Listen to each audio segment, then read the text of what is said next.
سعد کے بازو کی رگ میں زخم لگا اور وہ بڑھ گیا. لوگوں نے ان کو رفیدہ نامی عورت کے پاس منتقل کر دیا کیونکہ وہ زخمیوں کا علاج کرتی تھی. ایک صحابیہ تھی رفیدہ را کے ساتھ. نبی کریم صلی اللہ علیہ وسلم جب ان کے پاس سے گزرتے تو پوچھتے شام کیسے گزری، صبح آتے تو پوچھتے صبح کیسے گزری. یعنی اتنی ان کی کیئر کر رہے تھے. وہ اپنی صورتحال واضح کرتے یہاں تک کہ وہ رات آ گئی جس میں ان کی قوم نے انہیں وہاں سے منتقل کر دیا، یعنی اس خیمے سے نکال کے لے گئے، چھوٹا سا ہاسپٹل ہی سمجھے، اور انہیں اٹھا کر بنو عبد الاشہل کے گھروں میں لے گئے. رسول اللہ صلی اللہ علیہ وسلم حسب عادت ان کا حال دریافت کرنے کے لیے تشریف لائے، یعنی اتنی زیادہ آپ ان کو اہمیت دیتے تھے. انہوں نے بتلایا کہ وہ انہیں لے گئے ہیں، یعنی ان کے قوم والے لے گئے ہیں.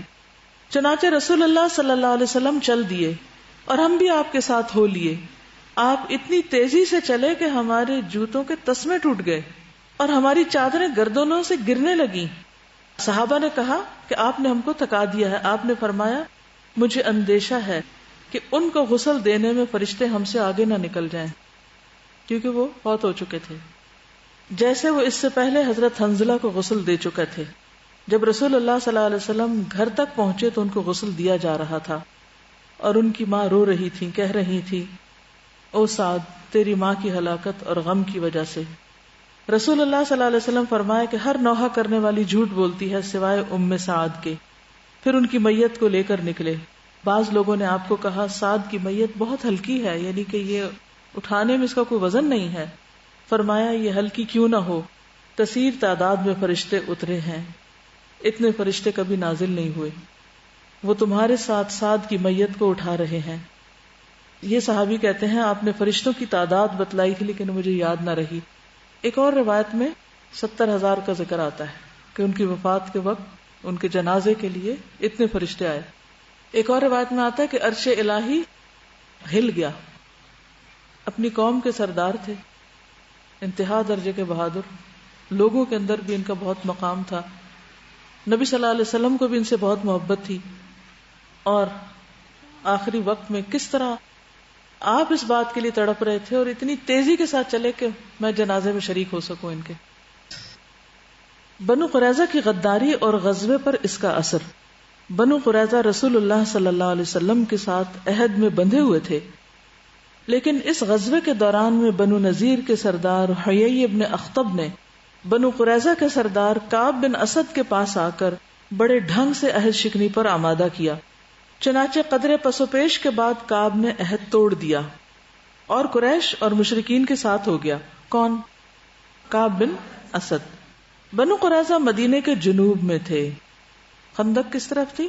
شمال میں، تو اس کے اپوزٹ سائڈ پہ تھے، جبکہ مسلمانوں کا مورچہ شمال میں تھا. لہذا بنو قریظہ اور مسلمان عورتوں اور بچوں کے درمیان کوئی رکاوٹ نہ تھی اور انہیں سخت خطرہ تھا.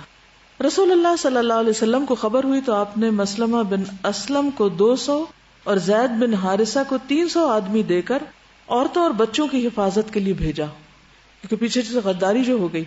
اور سعد بن عبادہ کو مزید چند انصار صحابہ کے ساتھ اس خبر کی تحقیق کے لیے روانہ کیا. یہ لوگ گئے تو یہود کو انتہائی خباثت پہ آمادہ پایا.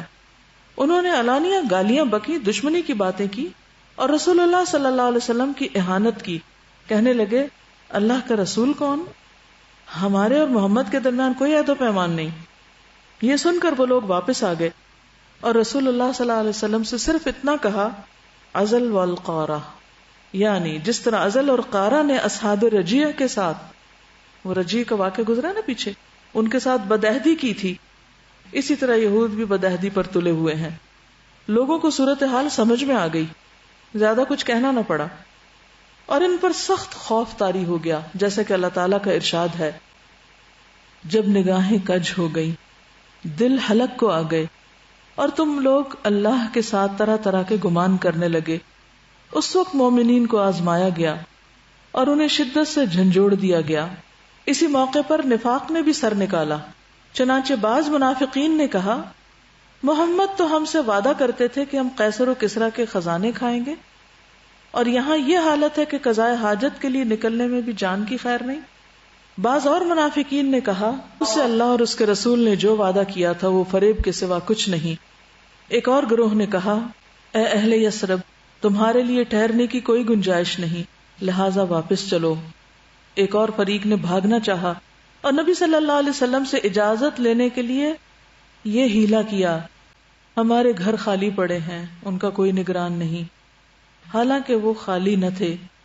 بہرحال جب بنو قریظہ کی غداری کی خبر رسول اللہ صلی اللہ علیہ وسلم کو آ پہنچی تو آپ کو رنج و قلق ہوا۔ آپ نے اپنا چہرہ اور سر کپڑے سے ڈھک لیا اور دیر تک چت لیٹے رہے، سیدھے لیٹے رہے، پھر اللہ اکبر کہتے ہوئے اٹھے اور مسلمانوں کو فتح و نصرت کی خوشخبری دی۔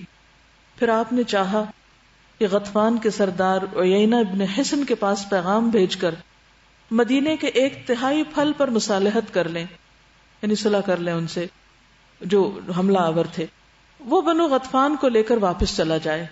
لیکن انصار کے دونوں سردار سعد بن معاذ اور سعد بن عبادہ دونوں نے اسے منظور نہ کیا اور کہا جب ہم لوگ اور یہ لوگ دونوں شرک پر تھے تب تو یہ لوگ ایک دانے کی بھی طمع نہیں رکھ سکتے تھے، تو بھلا اب جب کہ اللہ نے ہمیں اسلام سے نوازا ہے اور آپ کے ذریعے سے عزت بخشی ہے، ہم انہیں اپنا مال دیں گے؟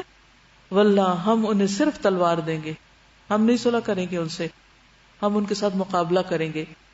اس پر آپ صلی اللہ علیہ وسلم نے ان دونوں کی رائے کو درست قرار دیا۔ اب نتیجہ کیا ہوا؟ احزاب میں پھوٹ پڑ گئی، گروہ جو تھے وہ آپس میں لڑ گئے اور غزوے کا خاتمہ ہو گیا۔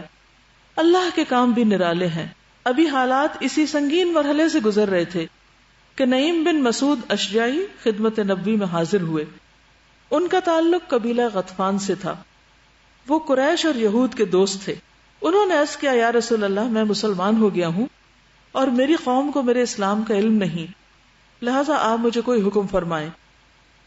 تم فقط ایک آدمی ہو اس لیے کر ہی کیا سکتے ہو، البتہ جس قدر ممکن ہو ان میں پھوٹ ڈالو، کیونکہ جنگ تو چال بازی کا نام ہے، کیونکہ آپس میں لڑ پڑیں گے تو ان کی طاقت کمزور ہو جائے گی اور پھر ہمارے لیے مقابلہ آسان ہوگا۔ اس پر حضرت نعیم بنو قریظہ کے ہاں پہنچے، انہوں نے دیکھا تو اعزاز اور اکرام کیا کیونکہ ان کے بھی دوست تھے۔ حضرت نعیم نے کہا آپ لوگ جانتے ہیں کہ مجھے آپ لوگوں سے محبت اور خصوصی تعلق کی خاطر ہے، اب میں آپ لوگوں کو ایک بات بتا رہا ہوں، کیا آپ اسے میری طرف سے چھپائے رکھیں گے؟ انہوں نے کہا جی ہاں، یعنی آپ بتانا نہیں کسی کو۔ حضرت نعیم نے کہا بنو قینقاع اور بنو نذیر پر جو گزر چکی ہے اسے آپ جانتے ہی ہیں۔ کیا گزر چکی تھی دونوں پر؟ جلاوطنی۔ اب آپ لوگوں نے قریش اور غطفان کا ساتھ دیا ہے، مگر ان کا معاملہ آپ جیسا نہیں ہے۔ یہ علاقہ آپ کا اپنا علاقہ ہے، یہاں آپ کے بال بچے ہیں، عورتیں ہیں، مال و دولت ہے، آپ لوگ یہاں سے کہیں اور نہیں جا سکتے، جبکہ ان کا علاقہ مال و دولت، عورتیں، بال بچے دور دراز ہیں، انہیں موقع ملا تو کوئی قدم اٹھائیں گے ورنہ اپنے علاقے کی راہ لیں گے، اور آپ کو محمد صلی اللہ علیہ وسلم کے رحم و کرم پر چھوڑ دیں گے اور وہ جس طرح چاہیں گے انتقام لیں گے۔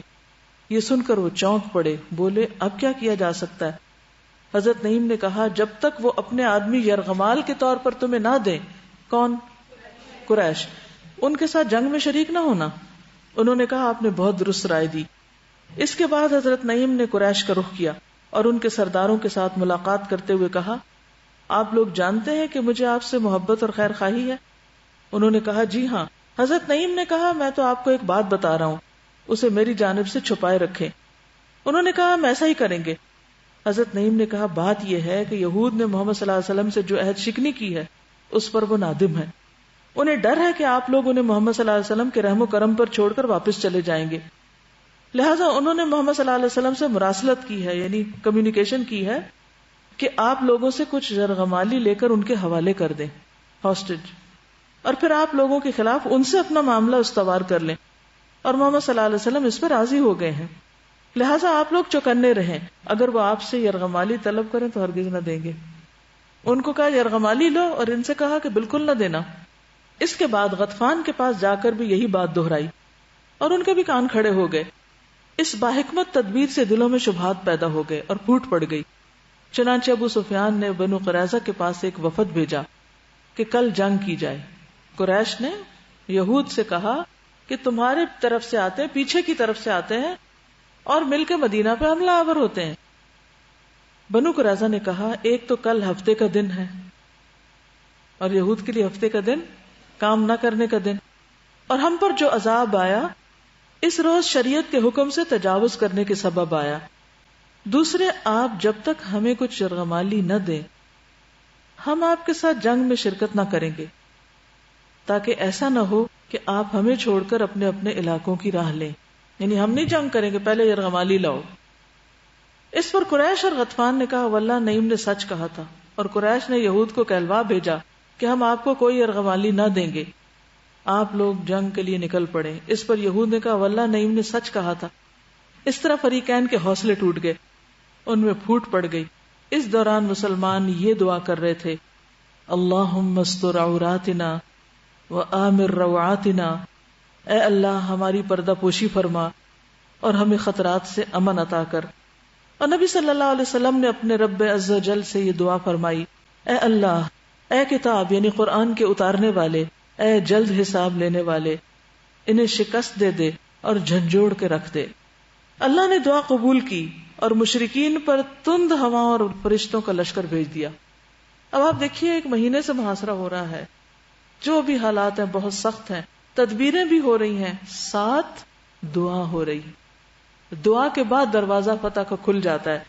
اللہ نے فرشتے بھیجے اور ہوائیں بھیج دی اور ان کے دلوں میں روب ڈال دیا، ان کی ہانڈیاں الٹ دی، ان کے خیمے اکھیڑ دیے اور کڑکڑاتی سردی نے الگ مار ماری اور ان کی کوئی چیز اپنی جگہ نہ رہ سکی. ساری صفیں الٹ گئیں، تتر بتر ہو گئی ہر چیز. چنانچہ انہوں نے کوچ کی تیاری شروع کر دی. اب آپ دیکھیے صف ہونے اور نہ ہونے کا فرق.